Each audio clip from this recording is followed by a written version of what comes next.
मनोबुद्ध्यहंकार चित्तानि नाहम्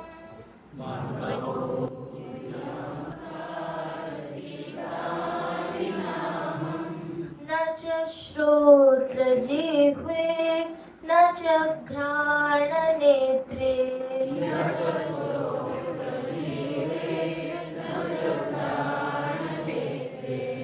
न च व्योमभूमि न तेजो न वायुः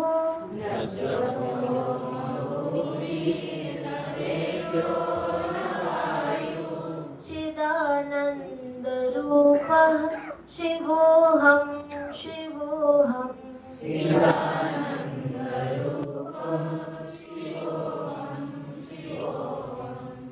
न च प्राणसंज्ञो न वै पञ्चवायुः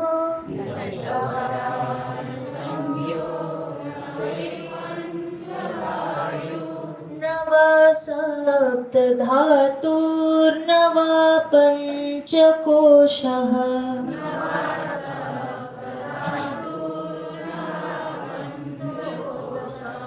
न वाक्पाणिपादं न चोपस्थपायुः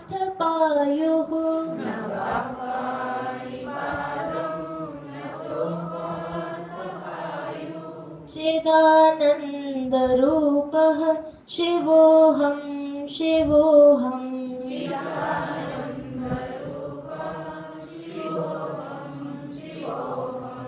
न मे द्वेषरागौ न मे लोभमोहो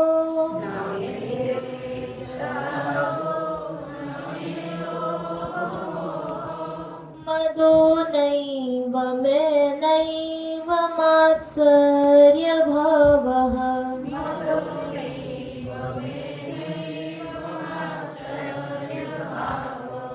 न धर्मो न चार्थो न कामो न मोक्षः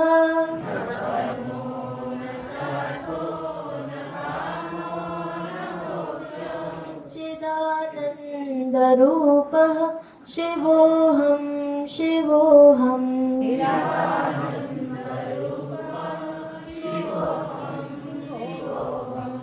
न पुण्यं न पापं न सौख्यं न दुःखम्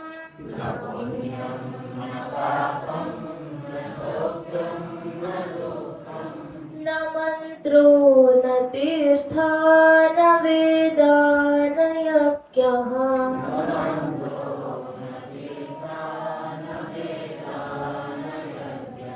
अहं भोजनं नैव भोज्यं न भोक्ता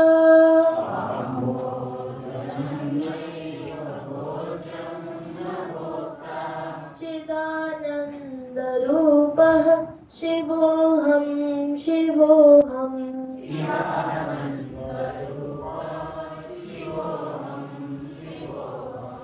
न मे मृत्युशङ्का न मे जातिभेदः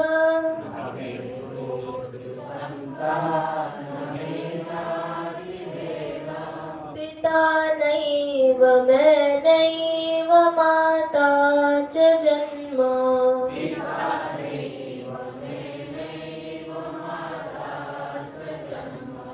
न बन्धुर्न मित्रं गुरुर्नैव शिष्यः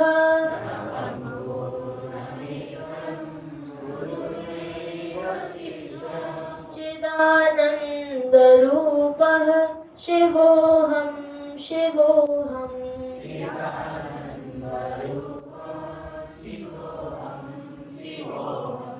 अहं निर्विकल्पो निराकाररूपो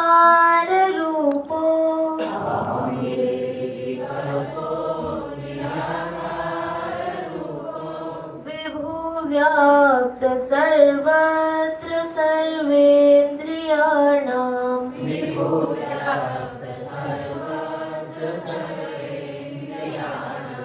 सदा मे समत्वं न बन्धन मुक्तिः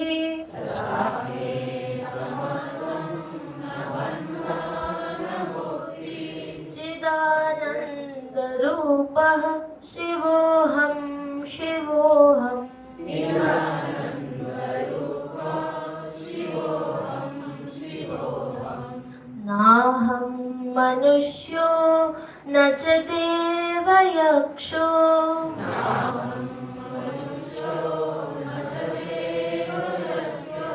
न ब्राह्मण न क्षत्रिय न वैश्य शूद्रः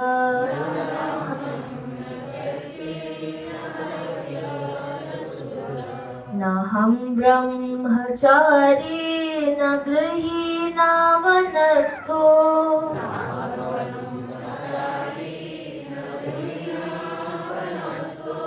भिक्षुर्न चाहं शिवोऽहं शिवोऽहम् शिवोऽहं शिवोऽहं शिवोऽहं शिवोऽहं शिवोऽहं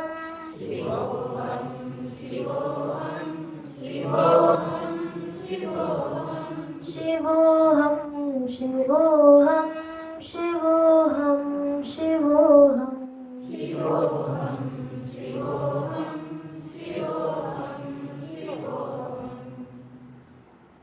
ओ सद्गुरु भगवान की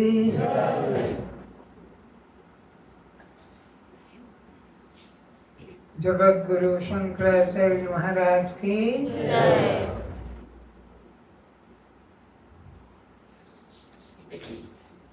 ये जो आप लोगों ने अभी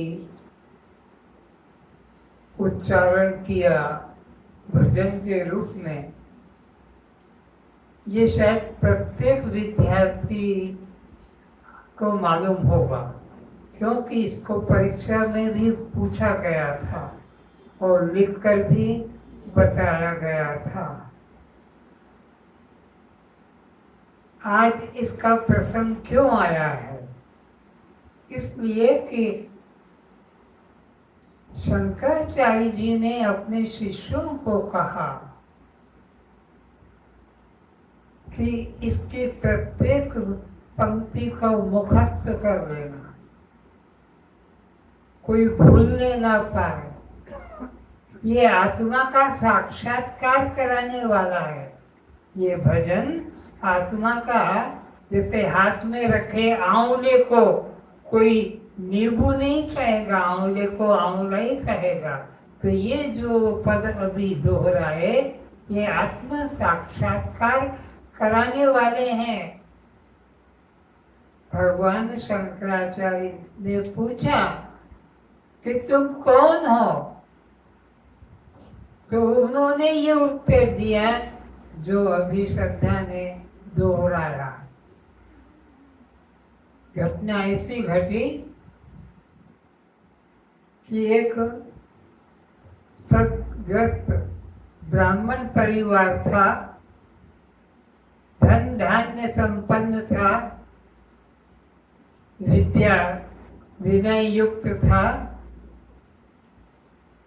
गांव में पूजनीय था।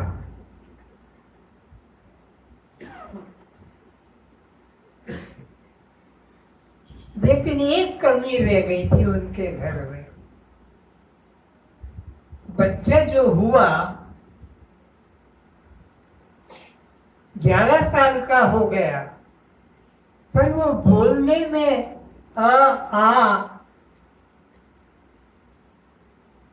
ओ कुछ भी नहीं बोल पा रहा था।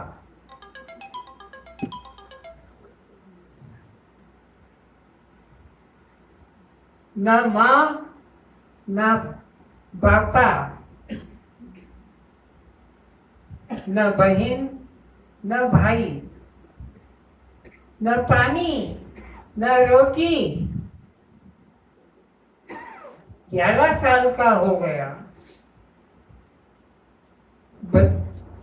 बच्चों के साथ खेलने जाता तो बच्चे लोग उसके ऊपर गोबर डाल देते, कोई धूला मिट्टी डाल देते, कोई गले में रस्सी डाल देते, और वो कुछ भी नहीं कर पाता और घर रोता रोता आता था।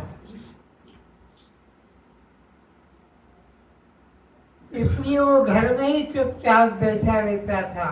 बाहर जाएगा तो गांव के बच्चे उसके साथ में धूर्तता का व्यवहार करेगा।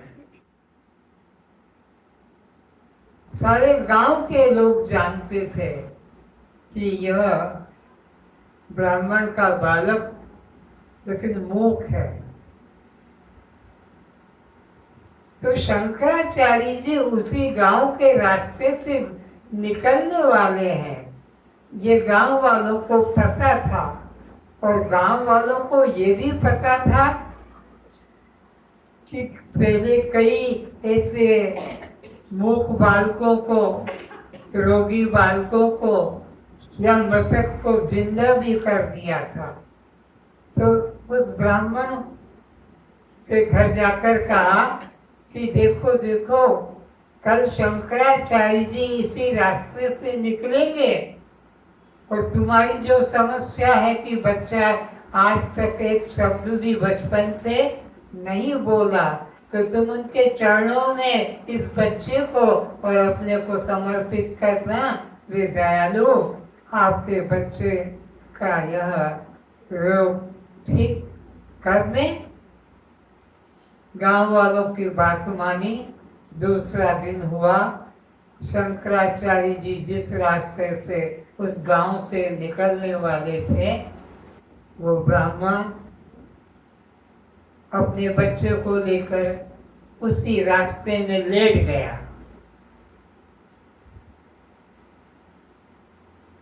प्रणाम किया पिता माता ने, वो ब्राह्मण पति पत्नी ने, और पूछा तुम किस उद्देश्य से मेरे सामने ये बच्चे को लेकर आए हो?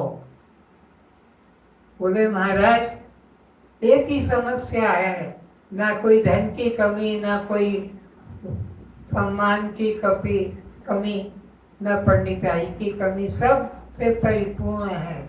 एक है कि ये बच्चा जब से हुआ है, सीधे बैठो, जब से ये बच्चा पैदा हुआ है तब से इसने एक शब्द भी नहीं बोला। आप दया कीजिए ये बोले। तो शंकराचार्य जी ने उस बालक से पूछा, अरे बता तू कौन है? इतना सुनते ही उसने ये धड़ाधड़ अभी जो श्रद्धा के द्वारा कहलाया गया निर्वाण शतक, इससे कहलाया गया।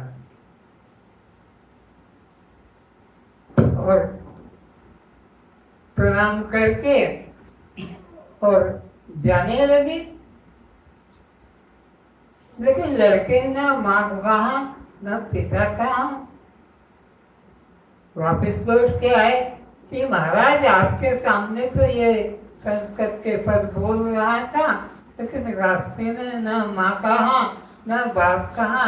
एक बार मैंने पूछा मैं कौन हूँ, कोई जवाब नहीं। माँ ने पूछा, कोई जवाब नहीं। दया करो महाराज, ये ऐसा बोलता रहे। तो कहा शंकराचार्य जी ने, ये तुम्हारा बच्चा नहीं है। बोले ये हमारा बच्चा नहीं, ये कैसे आपने अद्भुत बात करी? ये 11 साल हो गए हमारे घर में रहा, पैदा हुआ, हमारा तो ये तुम्हारा बच्चा नहीं है, और ये बच्चा हमको दे दो तो ये लोक कल्याण में कुछ काम आएगा। बोले चाहे गूंगा मूका बहरा रहे, पर हम अपना बच्चे को कभी तुम्हें नहीं देंगे, हम इसे रखेंगे, हम इसे पालेंगे। शंकराचार्य जी कुछ नहीं बोले, ले गए। खेत में बेचते हैं तो पशु खेती चर जाते हैं, वो भगाता नहीं। अनाज में पक्षी लग जाते हैं तो भी वो कुछ बोलता नहीं। महाराज आपके सामने तो ये भूतना इतना बोल रहा था, घर पे ना घर का काम करता, घर में कोई कुत्ता घुस जाए या कोई पशु घुस जाए तो नष्ट कर देता है, ये कुछ नहीं बोलता। बोले मैं तुमको बता रहा हूँ कि ये तुम्हारा बच्चा नहीं है, हमारा बच्चा नहीं है। ये बात समझ में नहीं आती है। तो देखो एक बार ऐसी घटना घटी कि कुंभ मेले में बहुत पंडित लोग, बहुत धार्मिक लोग कुंभ मेले में गए और कुंभ मेले में तुम्हारा बच्चा जो ये नहीं है, जो था वह अपने पिता माता के साथ आया। 3 साल का ही उम्र का बच्चा था और अब ये पिता माता को इच्छा हुई कि हम भी कुंभ में स्नान करें। दूर दूर के लोग स्नान करने आए हैं, तो ये बच्चे को कैसे छोड़े? ये बच्चा तो हमारे बिना रह नहीं सकता। तो एक सिद्ध योगी वहीं बैठा था, क्या नाम था? वामदेव वहीं बैठा हुआ था और उसको कहा, महाराज हम नहाने जा रहे हैं, आज पूर्णिमा का दिन है, ये इसको आप संभालो, इसको रखो, हम आकर ले लेंगे। पर वामदेव तो अपने ध्यान में थे, उन्होंने इन ब्राह्मण पिता माता की बात को नहीं सुना और अपने ध्यान में रहे। वो उस बच्चे को, वो जो 3 साल का बच्चा था, उसको वहीं छोड़ दिया वामदेव के चरणों के सम्मुख और खुद नहाने चले गए। और वहाँ तो लाखों लोगों की भीड़ थी, गांव-गांव के लोग, कोई जान पहचान का मिल जाता, कोई रिश्तेदार मिल जाता, खूब देखते थे, खूब आनंद लेते लेते 2 घंटे बीत गए उसी जल क्रीड़ा में। फिर ख्याल आया तो लौट के वो जो ब्राह्मण वामदेव आए तो उन्होंने देखा कि मेरा बच्चा यहाँ नहीं, इधर देखा उधर देखा, तो वो जो बैठे थे वामदेव, उनसे पूछा, हमारा बच्चा? बोले, कौन सा तुम्हारा बच्चा? अभी बता दो जल्दी से, पुलिस आएगी, जूते मारेगी, अकल ठिकाने आ जाएगी। वामदेव ने सोचा ये तो बड़ा दुष्ट आदमी है, अभी मार दिला देगा, पुलिस के द्वारा गाली खिलाएगा। तो क्या किया, वो बच्चा जो छोड़ के गए थे वो तो पानी में पिता माता को खोजते खोजते और नदी में डूब के मर गया। बोले, देखो जो तुम बच्चा छोड़ के गए थे वो तो मर गया। बोले, ऐसा मत कहो, अभी पुलिस आएगी और तुम कबूलोगे। बताओ कहाँ रखा है, कहाँ छुपाया है। सोचा कि इसको तो बुद्धि नहीं, अभी जूते खिलवा देगा। तो इधर देखो झाड़ी में कहीं होगा, तो उधर झाड़ी में वो खुद ही वामदेव ब्राह्मण वो बच्चा बनकर बैठ गए थे। और क्या देखा,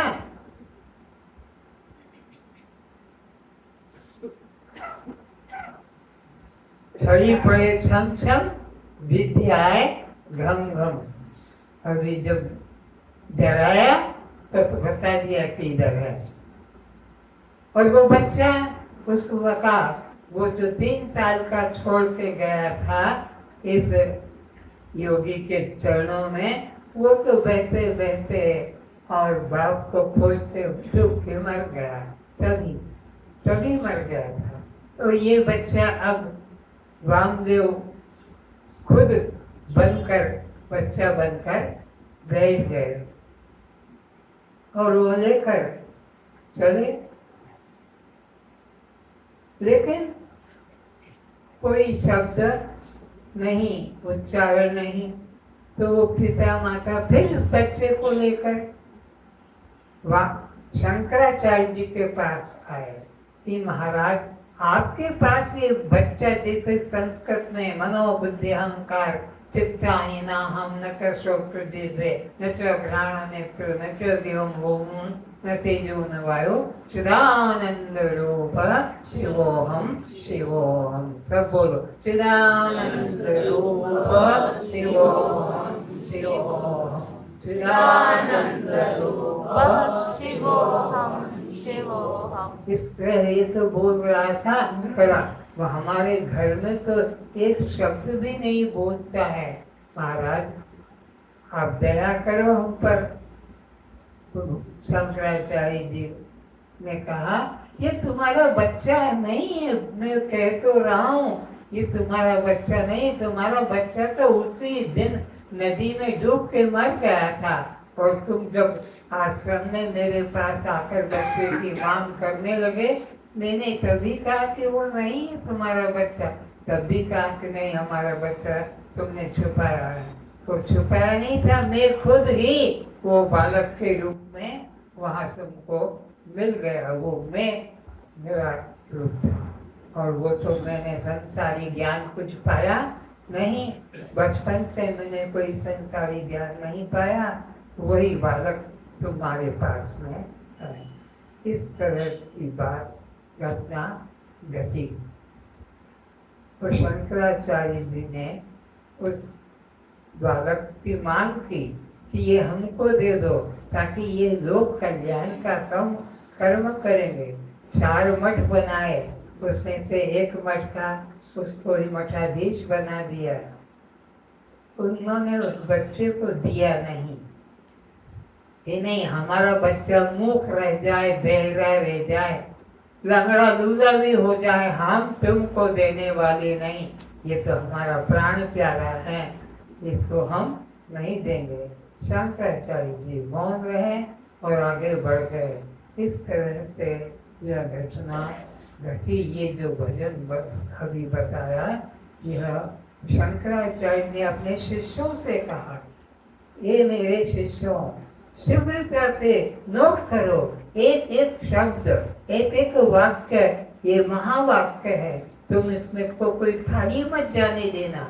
ये जो बालक ने जो बालक के रूप में जो बोले गए हैं, यह ब्रह्म वाक्य है, नोट करो और इसका रोज अभ्यास करना, कोई दिन खाली मत जाने देना, प्रातः उठ के यही चिंतन करना।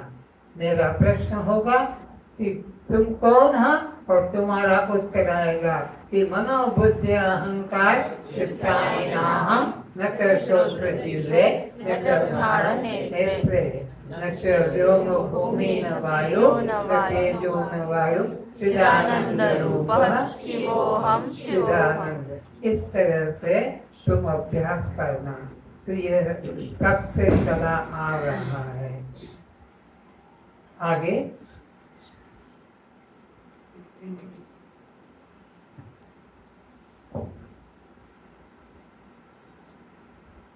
तो ये सब लोगों के पास में है, तो हाथ उठा दो।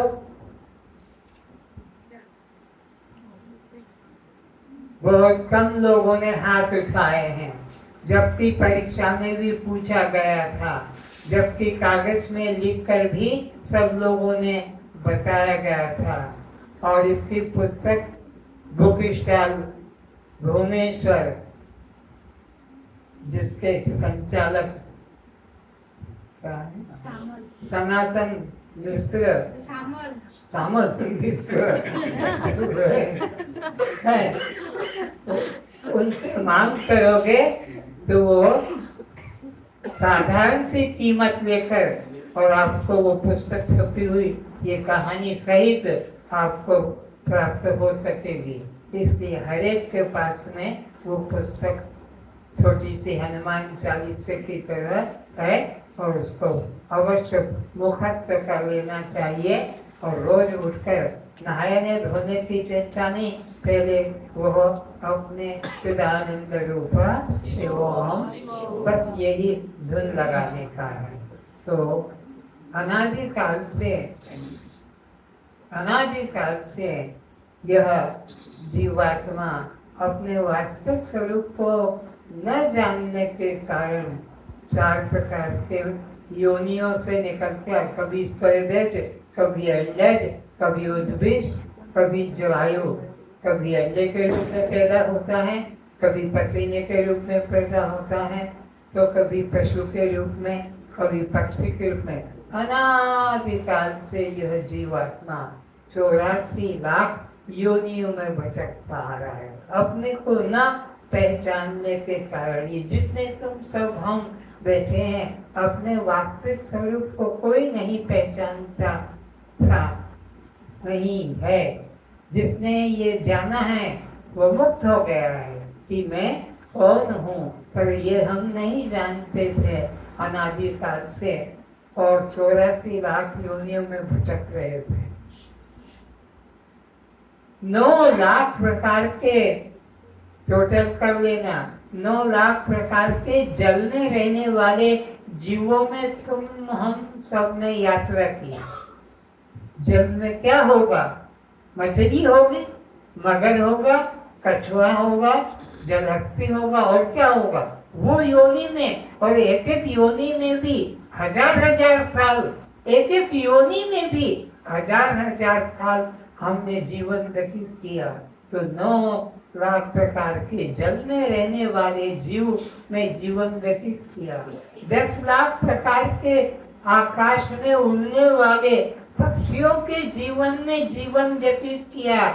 किसी और की बात नहीं कह रहा हूँ, तुम्हारी जो सुन रहे हो, जो आए हो यहाँ, तुम्हारी तो जो पक्षी रूप में 10 लाख प्रकार की योनियां भोगी है। चिड़ी बनकर, कौवा बनकर, तोता बनकर, चील बनकर, इस तरह से हमने 10 लाख प्रकार के आकाश में उड़ने वाले पक्षियों में एक बार नहीं, हजार बार तोता बने, चिड़िया बने, कोयल बने, तब जाकर वो 10 लाख वाली योनि खत्म हुई। 9 लाख वाली तो जल में रहने वाली खत्म हुई, भोग कर। फिर 10 लाख की उड़ने वाली योनियों में पक्षियों को भोग कर खत्म हुआ। फिर 11 लाख प्रकार के जमीन के अंदर गड्ढे में, बिल में सांप बनकर, चूहा बनकर, बिच्छू बनकर, मेंढक बनकर, इस तरह से हजार जन्म हमने उसी में व्यतीत किए। कितने? 11 लाख प्रकार के जमीन में रहने वाले। ये गिनती तो 11 लाख एक बार में पूरी हो जाए, अनंत बार यह भूमि में रहा। 84 लाख योनियां कैसे ये गिनती की जाती है, आज उसे अच्छे से समझ लो। 9 लाख प्रकार के तो जल में जीव, 10 लाख प्रकार के आकाश में उड़ने वाले जीव, 11 लाख जमीन के अंदर रहने वाले जीव, 20 लाख जमीन से पैदा होने वाले अन्न, फल, जल, पत्र, पुष्प, ये 20 लाख ये योनियां ली। 30 लाख 4 टांगों से चलने वाले, घोड़ा, गधा, ऊंट, बैल, हाथी, 4 टांग से चलने वाले 30 लाख प्रकार के वो योनियों को अनंत बार होगा। एक बार में नहीं, अनंत बार में। और उसके बाद में 2 टांग वाले 4 लाख प्रकार के शरीरों को व्यतीत किया। 2 टांग वाले अब कौन कौन है? कोई राक्षस बना होगा, कोई पापी बना होगा, कोई चंडाल बना होगा, कोई दुष्ट बना होगा, कोई ब्राह्मण, कोई क्षत्रिय, कोई वैश्य, इस तरह से 4 लाख प्रकार के इतने योनियां खत्म हो गई। 23 लाख 83 लाख 99,999 योनियां एक कम किया। अभी मैंने 84 में एक कम कर दिया। 83,99,999 योनियां खत्म होने के बाद कब हुक करी करुणा नर देही, वो दयालु परमात्मा ने, वो दीन बंधु परमात्मा ने ये मानव जीवन दिया। तब जाकर ये 84 लाख योनियां एक कम था, अभी एक मिल गया। तो बड़े भाग्य मानुष तन पावा। जिस शरीर को लेकर बैठे हो उसकी महिमा सुन रहे हो कि कुछ पता नहीं लग रहा है किसकी चर्चा हो रही? तुम्हारी चर्चा हो रही है, जो यहाँ बैठे हो कुर्सी पर के नीचे, जो ब्रह्म भोज में आए हो, तुम्हारी चर्चा है। तब जाकर ये 84 का चक्कर पूरा होता है। ये वो आखिरी योनि है 84 लाख योनियों की, और इसके पहले तो ये सब तुमको गिनते बता दिए।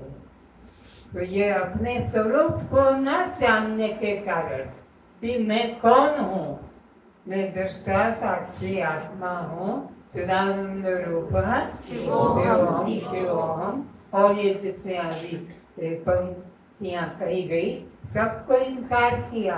मनो बुद्धि चित्त अहंकार ना हम अनात्मा देव, मैं अनात्मा नहीं हूँ, मैं तो चिदानंद रूप शिवोहम शिवोहम।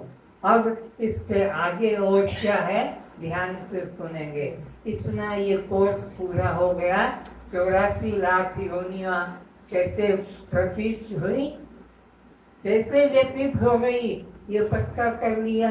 और उसके बाद ये मानो शहीद देव दुर्लभ जीवन मिला, जिसमें आकर किसी सदगुरु की शरण में जाकर और उनके चरणों में नमस्कार करके कि हे गुरुदेव, मेरे को इस जन्म मरण के चक्र से मुक्ति दिला दीजिए, मैं आपकी शरण में आया हूँ। तब वो वेदांत तत्व के जानने वाले श्रोत्रिय और ब्रह्मनिष्ठ सद्गुरु अपने कल्याण की इच्छा के लिए हर एक गुरु के पास में महत्व पहुँच जाना, श्रोत्रिय भी हो और ब्रह्मनिष्ठ भी हो। ऐसे श्रोत्रिय और ब्रह्मनिष्ठ सद्गुरु के चरणों में जाके नमस्कार करना और कहना कि हे गुरुदेव, मेरा उद्धार कीजिए, मैं आपकी शरण में आया हूँ। तो वे श्रोत्रिय और ब्रह्मनिष्ठ सद्गुरु अधिकारी देखकर और आपको ब्रह्म उपदेश करते हैं। उस ब्रह्म उपदेश से तुम अपने देह भाव को त्याग करके आत्म भाव को धारण करते हो। ये देह भाव ही सबसे बड़ा पाप है। देह भाव सबसे बड़ा, गो हत्या से, ब्राह्मण हत्या से, ब्रह्म हत्या, सब हत्याओं से बड़ा पाप है देह को मैं मानना। इसलिए देह के अनात्मा से अपने मन को हटाओ और मैं दृष्टा साक्षी आत्मा हूँ। इस भाव को मन मन में पक्का करो कि मैं तो दृष्टा साक्षी आत्मा हूँ। ये मन बुद्धि चित्त अहंकार ये अनात्मा शरीर में ये निकाल दो। ये महापाप है। ये गो हत्या से, ब्रह्म हत्या से भी बड़ा पाप है। अपने को देह मानना सबसे बड़ा पाप है। और पाप छोटे हैं, ये पाप सब पाप का बाप है। अपने को देह मानना ये सबसे बड़ा पाप है और पाप छोटे हैं, ये पाप सब पाप का बाप है। ये कौन सा? अपने को देह मानना। तो अपने को देह कभी मत मानना, चाहे जो मुसीबत आ जाए, लेकिन मैं तो दृष्टा साक्षी आत्मा हूँ। मैं क्या हूँ? वो बच्चे ने जो बोला, इस लाइन को फिर से दोहराएंगे। शुरू करें। मनोबुद्धि न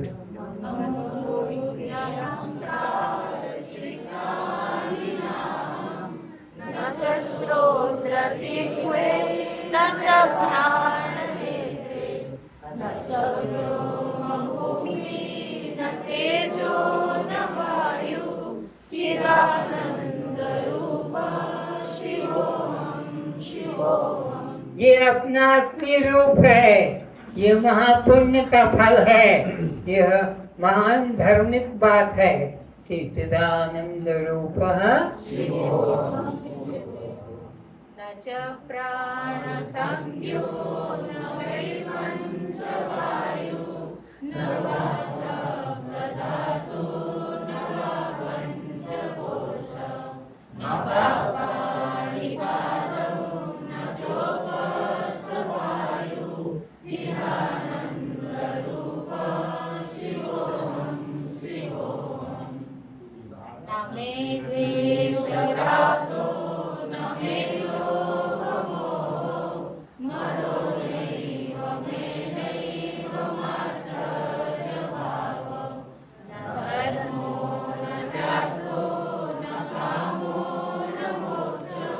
पुण्यं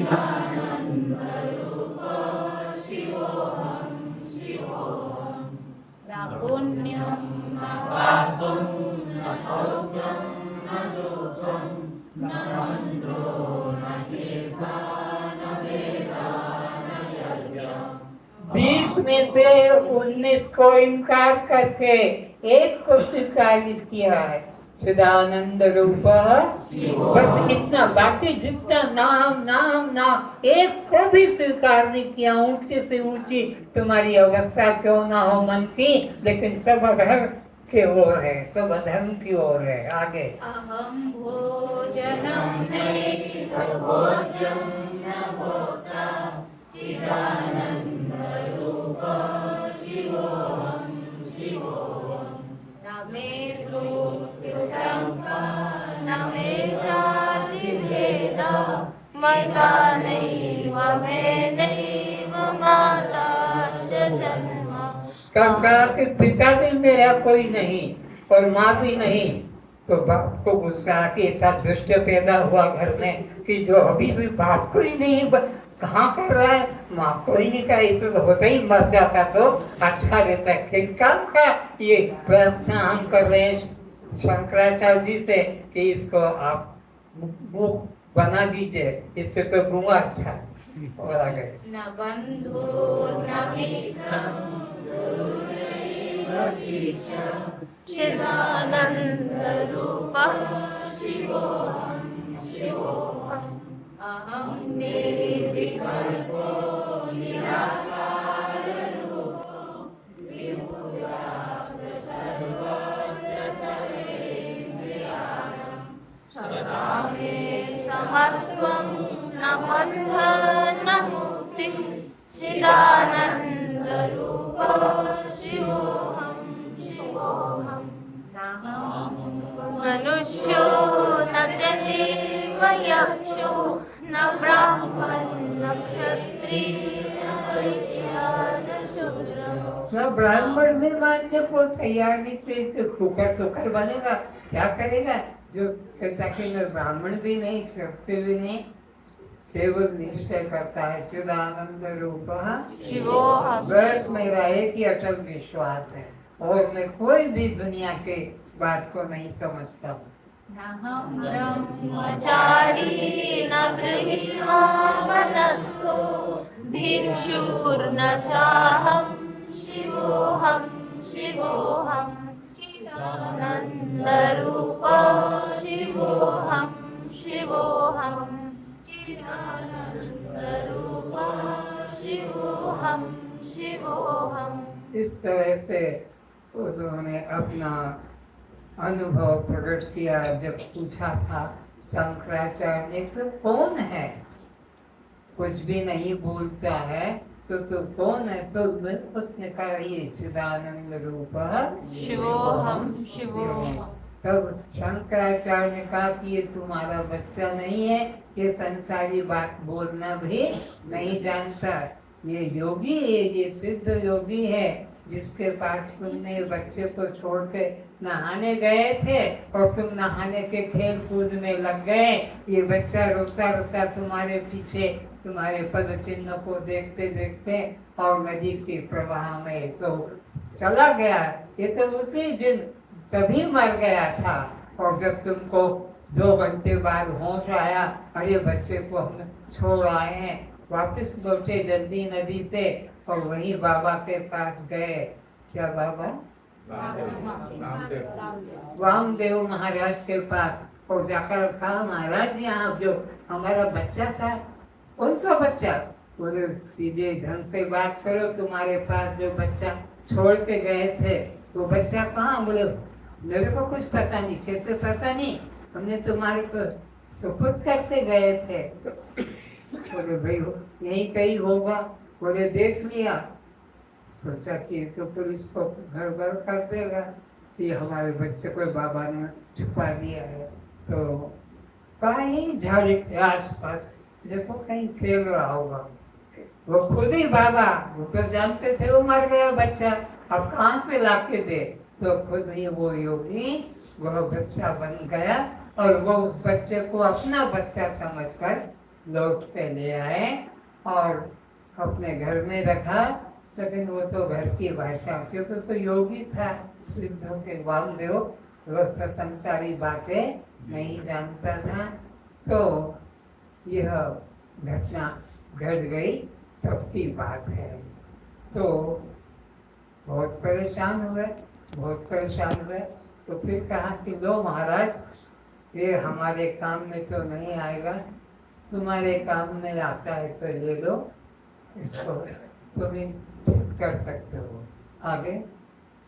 जब किसी प्रबल पुण्य से इस जीव को देव दुर्लभ मुक्ति का द्वार रूप मानव जीवन प्राप्त होता है। 84 लाख योनियों का पाप भोगते भोगते, 84 लाख योनियों का कष्ट भोगते भोगते, कुत्ता बिल्ली सांप चूहा मुर्गा मुर्गी कटता गया, किसता गया, उबाला गया, इस योनियों को भोगने के बाद कोई पूर्व के पुण्य प्रबल थे, जिसकी वजह से कबहु करी करुणा नर देही, और ये मनुष्य शरीर दयालु परमात्मा ने इसे दिया ताकि यह किसी गुरु की शरण में जाकर और आत्म ज्ञान को प्राप्त कर लेगा, ताकि ये 84 के चक्कर से मुक्त हो जाएगा। दया करके दीन बंधु परमात्मा ने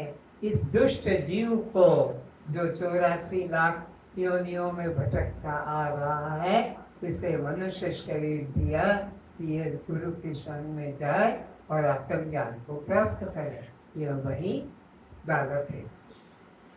जब किसी प्रबल पुण्य से किसी श्रोत्रिय ब्रह्मनिष्ठ सद्गुरु की शरण प्राप्त हो जाती है, ये सद्गुरु की प्राप्ति साधारण से कोई मनुष्य की प्राप्ति नहीं है।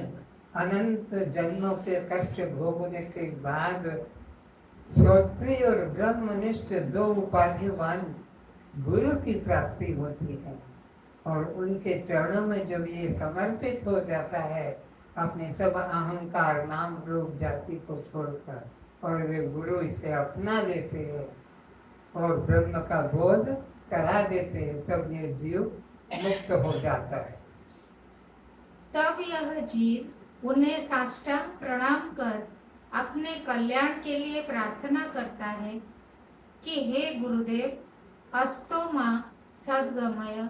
तब ये गुरु से प्रार्थना करता है कि हे गुरुदेव, मुझे असत से निकालो, ये असत संसार से निकालो, असत देह से निकालो, और सत्य आत्मा के चरणों में मेरी प्रीति करा दो। तमसो माँ ज्योतिर्गमय अज्ञान अंधकार से निकालो, और अहम ब्रह्मास्मि अयम आत्मा ब्रह्म के ज्ञान में मुझे जोड़ो। तमसो माँ और मृत्युर्मा अमृतम गमय, और ये जो जन्म और मरण का जो चक्र अनादिकाल से चल रहा है, इस मृत्यु से मुझे निकालो और अमृत आत्मा का अनुभव करा दो। आपके चरणों में मेरी प्रार्थना है। तब वे तत्वदर्शी महापुरुष इस जीव पर अपनी करुणा दृष्टि डाल इसके यथार्थ स्वरूप को स्मरण कराते हैं। तब वे ब्रह्मनिष्ठ सद्गुरु इस श्रद्धालु जिज्ञासु की बात को, प्रार्थना को सुनकर दया करके और इसके वास्तविक आत्मस्वरूप का बोध करा देते हैं कि तू यह जन्मने मरने वाला नहीं है, तू तो अमृत आत्मा है, तू अज्ञानी मूल नहीं है, तू तो ज्ञान स्वरूप आत्मा है, तू तो अमर आत्मा है, तू मरने वाला नहीं। अस्तो माँ सर्वमय तमसो माँ ज्योतिर्गमय मृत्युर्मा अमृतम गमय। और वो बालक गुरु के वचन को पक्का करके अपने निश्चय करता है कि चिदानंद रूप शिवम, और कल्याण को पाता है। आगे वे सद्गुरु यह स्मरण कराते हैं कि हे बस तू अपने मन से ये सब प्रकार की विजातीय वृत्ति का त्याग करके और सद्गुरु क्या शिक्षा देते हैं कि तू ये जो मन बुद्धि चित्त अहंकार पंच प्राण पंच कोश तीन अवस्था ये सब कचरा में नहीं हूँ ऐसा पक्का कर। अंदर से अनात्मा से मन को हटा और आत्मा में मन को जोड़। अनात्मा से मन को हटाकर आत्मवृत्ति में मन को जोड़। ऐसा सच्चा गुरु उस शिष्य को बोध कराते हैं। अर्थात सोहम भाव को धारण कर तभी तेरा कल्याण हो सकेगा। जब तक तू आत्म भाव को धारण नहीं करेगा, मैं ब्रह्म हूँ इस भाव को धारण नहीं करेगा, मैं चैतन्य हूँ इस भाव को धारण नहीं करेगा, तेरा कल्याण देह भाव से ब्राह्मण भाव से कभी नहीं हो सकेगा। ध्यान देकर सावधान मन से श्रद्धा पूर्वक सुन। फिर से कहा उस बालक को, क्या कहा? ध्यान देकर सावधान होकर श्रवण कर। तू यह माता पिता से उत्पन्न पंच भौतिक शरीर नहीं है। फिर से इसी लाइन को सुनो। तुम सबको क्या कहा जा रहा है कि तुम सब पंच भौतिक आकाश वायु तेज जल पृथ्वी और पिता माता से उत्पन्न पंच भौतिक पिता माता से उत्पन्न मल मूत्र का ये पिटारा शरीर नहीं, तुम नहीं। यह शरीर तो केवल तेरे कल्याणार्थ ब्रह्म प्राप्ति के लिए ब्रह्म विद्या प्राप्त करने की पाठशाला है। यह तो ब्रह्म विद्या पाने के लिए एक मौका दिया कि तुम इसमें जाकर गुरु की शरण में जाकर और आत्मा का ज्ञान कर लो। ब्रह्म विद्या की पाठशाला इस शरीर के अंदर बैठकर ब्रह्म ज्ञान पढ़ना है, इसलिए ये तुमको दिया है। तू यह शरीर नहीं, इतना निश्चय करने से। क्या निश्चय करना है? तू को अब यहाँ मैं करके बोलो, वहाँ तो गुरु कहता है तू यह नहीं, और तुम यही कह दो तू यह नहीं, तो कौन सुनेगा तुम्हारी बात को? तो अब यह मैं ऐसा अप्रोक्ष अनुभव करना है कि यह पंच भौतिक पिता माता के रजबीज से बना आकाश वायु से जल पृथ्वी से बना यह विकारी शरीर तू नहीं हूँ। तो यह विकारी शरीर में नहीं हूँ। मैं नहीं हूँ, ऐसा निश्चय कर। निश्चय करने से ना तू पुरुष है ना स्त्री है। पक्का करके चलो। क्या? कौन कौन में नहीं हूँ? ना मैं ना स्त्री हूँ ना मैं पुरुष हूँ, और ना हिंदू हूँ ना मुस्लिम हूँ। ये भी मेरी जाति नहीं। कभी मत मानना कि मैं तो ब्राह्मण जाति का उच्च कुल का हूँ। ना जैन हूँ ना बौद्ध हूँ, ना ब्राह्मण हूँ ना क्षत्रिय हूँ, ना वैश्य ना शूद्र। जब तू शरीर नहीं तो किसी का पुत्र भी नहीं। अब जब तू शरीर नहीं, तेरा जन्म नहीं, तो तेरा कोई बाप भी नहीं। तो फिर तो किसी का पुत्र भी नहीं, किसी तेरी कोई माता भी नहीं। तो फिर तू क्या है? चिदानंद रूप शिवोऽहं शिवोऽहं चिदानंद रूपः शिवोऽहं शिवोऽहं चिदानंद रूपः शिवोऽहं शिवोऽहं चिदानंद रूपः शिवोऽहं शिवोऽहं। आगे। ना किसी का पिता माता है ना पति पत्नी है। ये कुछ भी नहीं मेरे पीछे, न पिता न माता न पति न पत्नी न पुत्र न पुत्री न कोई जाति बंधु न कोई आश्रम वाला मैं नहीं हूँ। ना तू डॉक्टर है ना इंजीनियर पक्का कर लो, पक्का कर लो कि तुम लोग ना अपने को मास्टर मानो ना इंजीनियर मानो न पंडित मानो न पुरोहित मानो, कुछ में नहीं।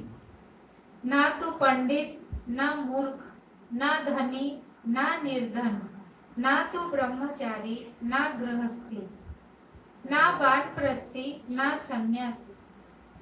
तू तो एकमात्र चैतन्य कल्याण स्वरूप आत्मा है। चिदानंद रूप शिवोऽहं शिवोऽहं चिदानंद रूपं शिवोऽहं शिवोऽहं चिदानंद रूपः शिवोऽहं शिवोऽहं चिदानंद रूपः शिवोऽहं शिवोऽहं। मैं तो सत्य चित आनंद आत्मा हूँ। मैं तो सत्य चित आनंद आत्मा हूँ। मैं तो सत्य चित आनंद आत्मा हूँ। मैं तो सत्य चित आनंद आत्मा हूँ। मैं तो सत्य चित आनंद आत्मा हूँ। मैं तो सत्य चित आनंद आत्मा हूँ। मैं तो सत्य चित आनंद आत्मा हूँ। मैं तो सत्य चित आनंद आत्मा हूँ। मैं तो सत्य चित आनंद आत्मा हूँ। मैं तो सत्य चित आनंद आत्मा हूँ। जब शंकराचार्य जी ने पूछा उस बालक से कि तू सब इनकार कर रहा है, सब इनकार कर रहा है वाणी से, तो फिर बता तू कौन है? तो क्या कहा? चिदानंद रूप शिवोऽहं शिवोऽहं चिदानंद रूपः शिवोऽहं शिवोऽहं चिदानंद रूपः शिवोऽहं शिवोऽहं। मैं तो सत्य चित आनंद आत्मा हूँ। मैं तो सत्य चित आनंद आत्मा हूँ। मैं तो सत्य चित आनंद आत्मा हूँ। मैं तो सत्य चित आनंद आत्मा हूँ। मैं तो नित्य शुद्ध बुद्ध मुक्त आत्मा हूँ। मैं तो नित्य शुद्ध बुद्ध मुक्त आत्मा हूँ। मैं तो नित्य शुद्ध बुद्ध मुक्त आत्मा हूँ। मैं तो नित्य शुद्ध बुद्ध मुक्त आत्मा हूँ। मैं तो नित्य शुद्ध बुद्ध मुक्त आत्मा हूँ। मैं तो नित्य शुद्ध बुद्ध मुक्त आत्मा हूँ। मैं तो नित्य शुद्ध बुद्ध मुक्त आत्मा हूँ। मैं तो नित्य शुद्ध बुद्ध मुक्त आत्मा हूँ। मैं तो अजर अमर आत्मा हूँ। मैं तो अजर अमर आत्मा हूँ। मैं तो अजर अमर आत्मा हूँ। मैं तो अजर अमर आत्मा हूँ। मैं तो अजर अमर आत्मा हूँ। मैं तो अजर अमर आत्मा हूँ। मैं तो अजर अमर आत्मा हूँ। मैं तो अजर अमर आत्मा हूँ। मैं तो मन बुद्धि चित्त अहंकार नहीं हूँ। मैं तो मन बुद्धि चित्त अहंकार नहीं हूँ। नाम मन बुद्धि चित्त अहंकार। ना हम मन बुद्धि चित्त अहंकार। नाम मन बुद्धि चित्त अहंकार। ना हम मन बुद्धि चित्त अहंकार।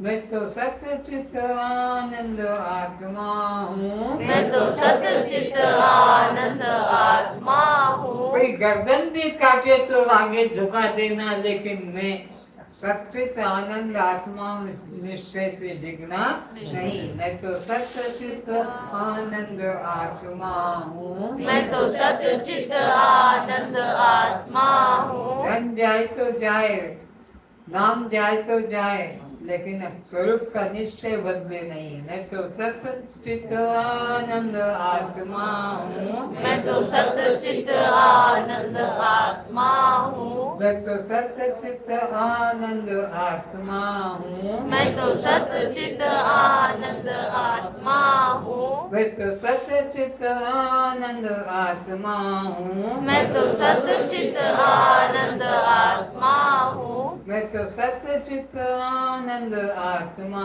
हूँ। मैं तो सत्य चित्त आनंद आत्मा हूँ। मैं तो सत्य चित्त आनंद आत्मा हूँ। मैं तो सत्य चित्त आनंद आत्मा हूँ। मैं तो अजर अमर अविनाशी आत्मा हूँ। मैं तो अजर अमर अविनाशी आत्मा हूँ। मैं तो अजर अमर अक्षर आत्मा हूँ। मैं तो अजर अमर अक्षरात्मा हूँ। मैं तो अजर अमर अक्षरात्मा हूँ। मैं तो अजर अमर अक्षरात्मा हूँ। मैं तो नित्य शुद्ध बुद्ध मुक्त आत्मा हूँ। मैं तो नित्य शुद्ध बुद्ध मुक्त आत्मा हूँ। मैं तो सत्य चित्त आनंद आत्मा हूँ। मैं तो सत्य चित्त आनंद आत्मा हूँ। मैं तो सत्य चित्त आनंद आत्मा हूँ। मैं तो सत्य चित्त आनंद आत्मा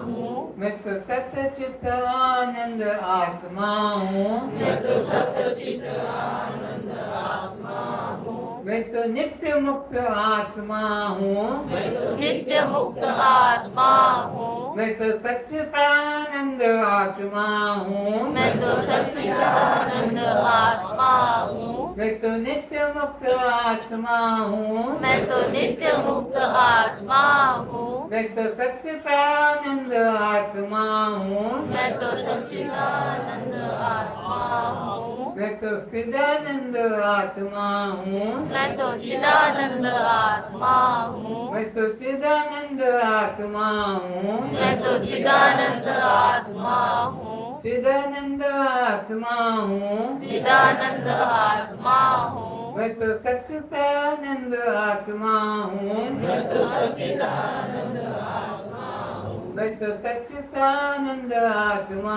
हूँ। मैं तो सच्चिदानंद आत्मा हूँ। मैं तो नित्य शुद्ध बुद्ध मुक्त आत्मा हूँ। मैं तो नित्य शुद्ध बुद्ध मुक्त आत्मा हूँ। मैं तो नित्य शुद्ध बुद्ध मुक्त आत्मा हूँ। मैं तो नित्य शुद्ध बुद्ध मुक्त आत्मा हूँ। मैं तो नित्य शुद्ध बुद्ध मुक्त आत्मा हूँ। मैं तो नित्य शुद्ध बुद्ध मुक्त आत्मा हूँ। मैं तो दिव्यानंद आत्मा हूँ। मैं तो दिव्यानंद आत्मा हूँ। मैं तो दिव्यानंद आत्मा हूँ। मैं तो दिव्यानंद आत्मा हूँ। मैं तो अगोचर आत्मा हूँ। मैं तो अगोचर आत्मा हूँ। मैं तो अगोचर अलेख आत्मा हूँ। मैं तो अगोचर अलेख आत्मा हूँ। मैं तो अगोचर अलेख आत्मा हूँ। मैं तो अगोचर अलेख आत्मा हूँ। मैं तो सनातन आत्मा हूँ। मैं तो सनातन आत्मा हूँ। मैं तो सनातन नित्यानंद आत्मा हूँ। मैं तो सनातन नित्यानंद आत्मा हूँ। मैं तो भूमानंद आत्मा हूँ। मैं तो भूमानंद आत्मा हूँ। मैं तो भूमानंद आत्मा हूँ। मैं तो भूमानंद आत्मा हूँ। मैं तो अखंड अनंत आत्मा हूँ। मैं तो अखंड आनंद आत्मा हूँ। मैं तो अखंड अनंत आत्मा हूँ। मैं तो अखंड आनंद आत्मा हूँ। मैं तो अखंड अनंत आत्मा हूँ। मैं तो अखंड अनंत आत्मा हूँ। मैं तो अकर्ता भोक्ता आत्मा हूँ। मैं तो अकर्ता भोक्ता आत्मा हूँ। मैं तो अकर्ता भोक्ता साक्षी आत्मा हूँ। मैं तो अकर्ता भोक्ता साक्षी आत्मा हूँ। मैं तो अकर्ता भोक्ता साक्षी आत्मा हूँ। मैं तो अकर्ता भोक्ता साक्षी आत्मा हूँ। मैं तो अद्वय आत्मा हूँ। मैं तो अद्वय आत्मा हूँ। मैं तो अद्वय असंग आत्मा हूँ। मैं तो अद्वय असंग आत्मा हूँ। मैं तो अद्वय असंग आत्मा हूँ। मैं तो अद्वय असंग आत्मा हूँ। मैं तो अद्वय असंग आत्मा हूँ। मैं तो अद्वय असंग आत्मा हूँ। मैं तो नित्य शुद्ध बुद्ध मुक्त आत्मा हूँ। मैं तो नित्य शुद्ध बुद्ध मुक्त आत्मा हूँ। मैं तो सत्य चित्त आनंद आत्मा हूँ। मैं तो सत्य चित्त आनंद आत्मा हूँ। मैं तो सत्य चित्त आनंद आत्मा हूँ। मैं तो सत्य चित्त आनंद आत्मा हूँ।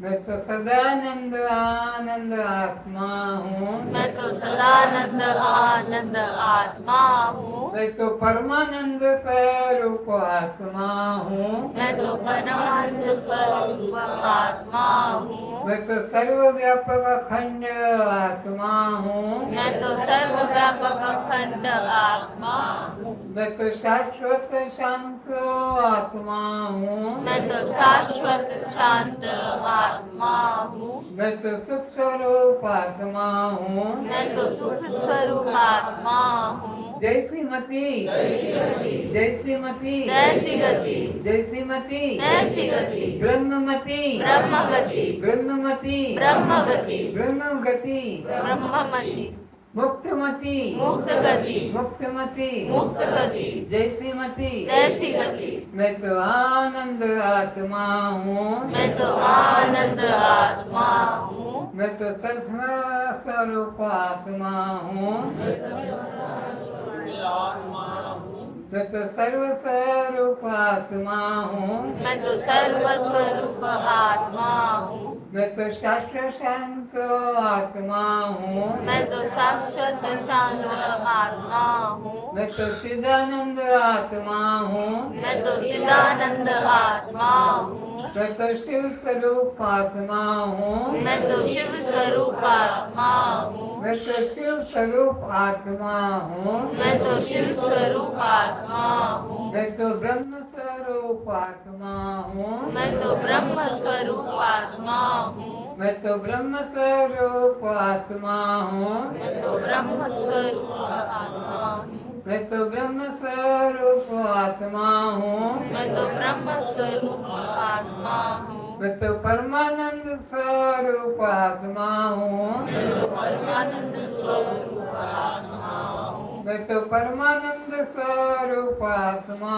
हूँ। मैं तो परमानंद स्वरूप आत्मा हूँ। मैं तो शिव स्वरूप आत्मा हूँ। मैं तो शिव स्वरूप आत्मा हूँ। मैं तो शिव स्वरूप आत्मा हूँ। मैं तो शिव स्वरूप आत्मा हूँ। मैं तो नित्यानंद आत्मा हूँ। मैं तो नित्यानंद आत्मा हूँ। मैं तो नित्यानंद आत्मा हूँ। मैं तो नित्यानंद आत्मा हूँ। मैं तो शिव स्वरूप आत्मा हूँ। मैं तो शिव स्वरूप आत्मा हूँ। बोलो सच्चिदानंद भगवान की जय। अब आचार्य रजनीकांत अपने अमृत वचनों को आपके सामने प्रकट करेंगे।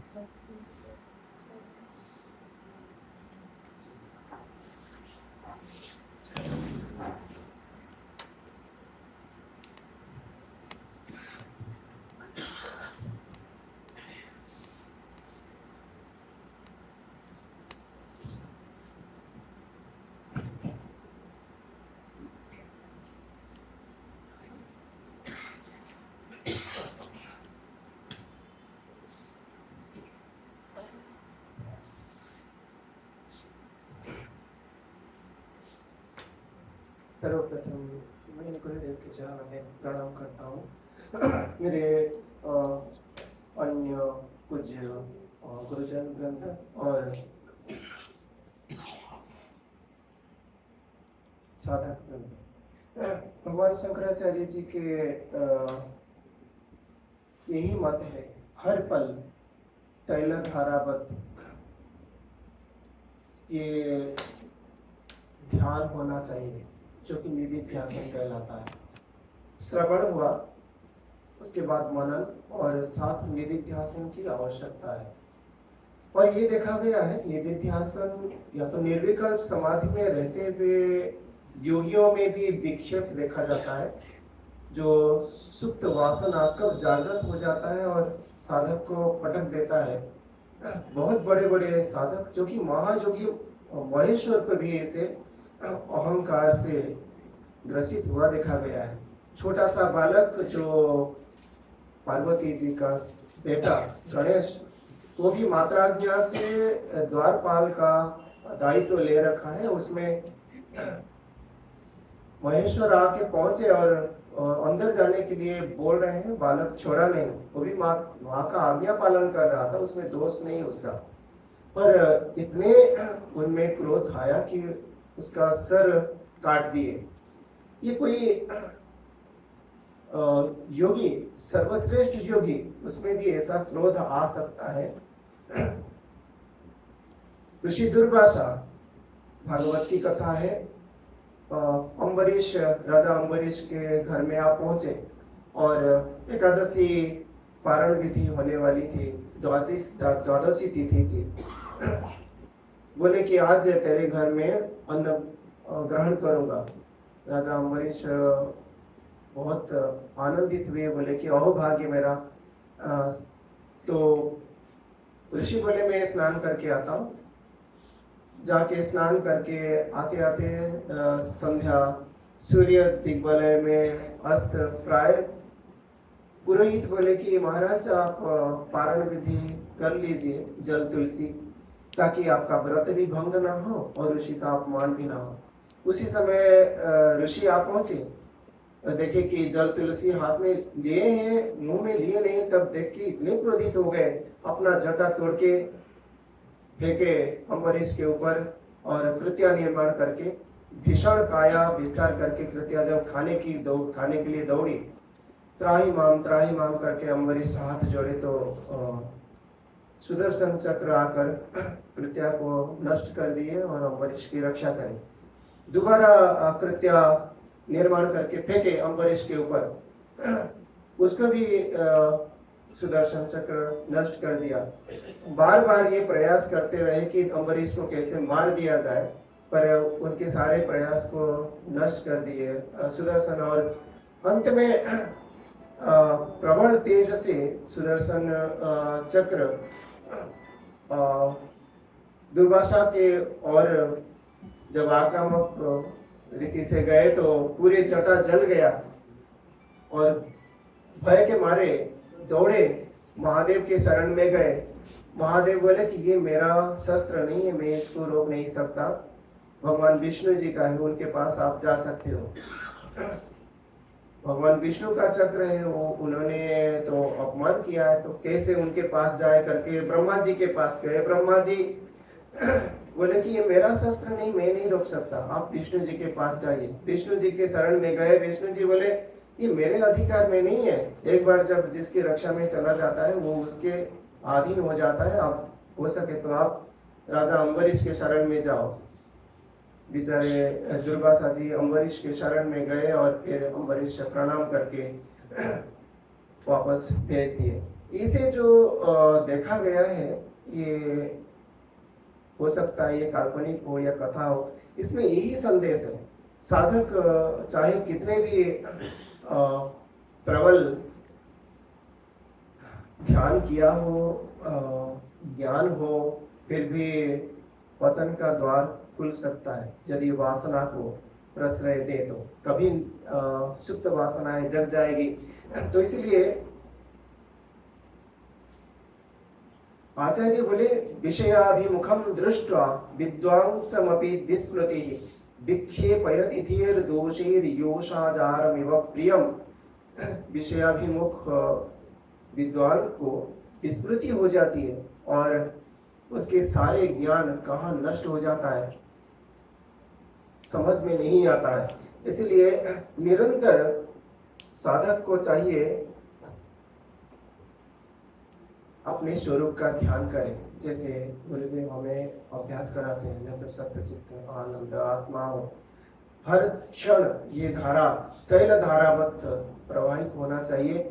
महाशिवरात्रि का दिन जो आज पालन हो रहा है, वो तो एक प्रतीकात्मक है। रात भर जगकर घृत धारा, दुग्ध धारा, मधु धारा शिवलिंग के ऊपर डालना, पर साधक को कहा गया एक दिन नहीं, एक रात नहीं, जागृत रहना चाहिए। और जो शिव तत्व उस पर ये अमृत धारा, ज्ञान की अमृत धारा सब समय प्रवाहित होना चाहिए, ताकि ये उज्जीवित रहे ज्ञान और नाश न होए साधक का। नहीं तो कब पतन के और चला जाएगा समझ में नहीं आएगा। वही बोले लक्ष्यच्युतम सद यदि चित्तमीशत बहिर्मुखम सन्निपतित ततस्ततः प्रमादतः प्रच्युत केलिकंदुक सोपान पंक्तो पतितो यथा तथा। कोई ऊपर मंजिल में खेल रहा है बच्चा, उसके हाथ से सीढ़ियों में बल गिर गया तो वह बल गिरते गिरते गिरते गिरते पूरा भूमि तक स्पर्श करता है, मध्य में उसको रोका नहीं जा सकता। जब साधक विषय की ओर आकृष्ट होता है, विषय की ओर ध्यान देता है, तो निश्चित रूप से उसका पतन होगा, कोई बचा नहीं सकता। और वही स्वयं जो साधक अपना कल्याण की इच्छा करता हो, गुरु शरण में रहकर अपने स्वरूप का निश्चय दृढ़ करे, ये हमारा कर्तव्य है। और निरंतर यही ध्यान रहे, देह से पृथक मैं शुद्ध चेतना मात्र हूँ। पुराणों में वर्णन है कि भगवान महादेव स्मशान में रहते हैं, और ये लाक्षणिक है। स्मशान उसे कहते हैं जहाँ कूड़ा कूड़ा शव पड़ा रहता है, शव, असंख्य शव। और ये संसार वही स्मशान है जहाँ ये शरीर सारे चेतना की विनय शव ही है, और उसमें शिव तत्व तांडव करते हैं। हर शरीर में रहकर क्रिया जो हो रही है वही शिव तत्व तांडव कर रहे हैं। और ये जो एक बार देख लिया उसे कोई शिव तत्व से अलग नहीं कर सकता। और ऐसे ही शिव तत्व के साथ अपने आप को एक रूप करके रखे। शिवोहम शिवोहम शिवोहम शिवोहम। दृष्टा साक्षी आत्माहम, दृष्टा साक्षी आत्माहम। जन्म मरण किसका है? शरीर का, भूख प्यास किसका? प्राण को, सुख दुख किसका? मन को, बंध मोक्ष किसका? जीव को। दृष्टा साक्षी आत्माहम। प्रसाद वितरण करें।